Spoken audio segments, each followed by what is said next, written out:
मेरे देखे एक सच्चे वाद्य या गायक कलाकार को सभी वाद्य यंत्र बजाना आना चाहिए, क्योंकि वाद्य यंत्र की लय उसके गायन में भी झलकती है, उसके स्वर यंत्र में उसका प्रभाव पड़ता है। जैसे वाद्य यंत्र गति करता है, उसका स्वर यंत्र गति करता है। हम लता मंगेशकर जी के गायन को देखते हैं तो एक वाद्य बज रहा हो ऐसा अनुभूति होती है। यदि हम उनके चेहरे के एक्सप्रेशन को देखें, जो कि काफ़ी रहस्यपूर्ण है, उससे झलकता है कि वह अपनी आवाज़ को वाद्य यंत्र की भांति प्रकट करना चाहती हैं। यही उनका सबसे बड़ा रहस्य। बहुत सारी ऐसी चीज़ें जो उनके द्वारा नहीं बताई गई, जो कि एक संपूर्ण शोध का विषय है कि कैसे उन्होंने इतना सुंदर गाया। उन्होंने बहुत कुछ समझाया कि वह कैसा गाते हैं, किस प्रकार से गाने को अभिव्यक्त करते हैं, लेकिन बहुत सारी ऐसी चीज़ें जो उनके द्वारा नहीं बताई गई हैं, जो कि एक संपूर्ण शोध की मांग करता है। भारतीय संस्कृति अति प्राचीन है और उसमें क्रमिक विकास हुआ है, जितना किसी और सभ्यता का नहीं हुआ है।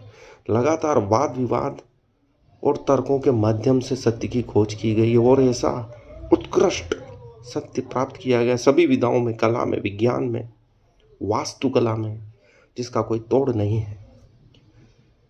और जो आज हम संगीत देखते हैं वह उसी का प्रमाण है कि विश्व में इतना सुंदर संगीत, जिससे आज चिकित्सा भी की जा रही है। कैंसर, अनेक हृदय रोगों जैसी बीमारियों का इलाज किया जा रहा है, तो उसका एकमात्र कारण है कि वह खोजें कर ली गई है जिससे मनुष्य सर्वश्रेष्ठ बन सकता है।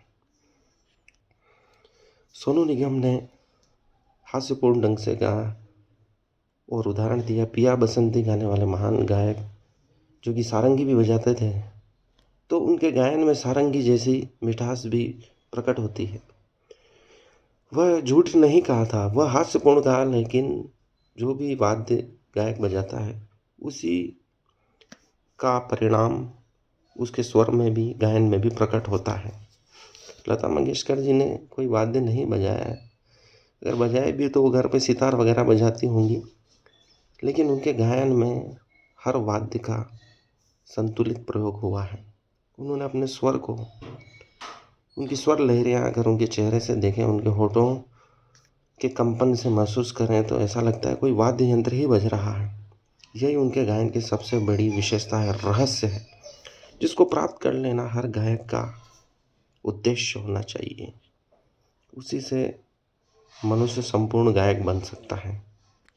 इसलिए प्रत्येक गायक को हर वाद्य यंत्र बजाने का अभ्यास करना चाहिए, ताकि उसमें जो रहस्य है वह उसको समझ सके और उस परम रहस्य को, जो संगीत से जुड़ा है, उसको प्राप्त कर सके।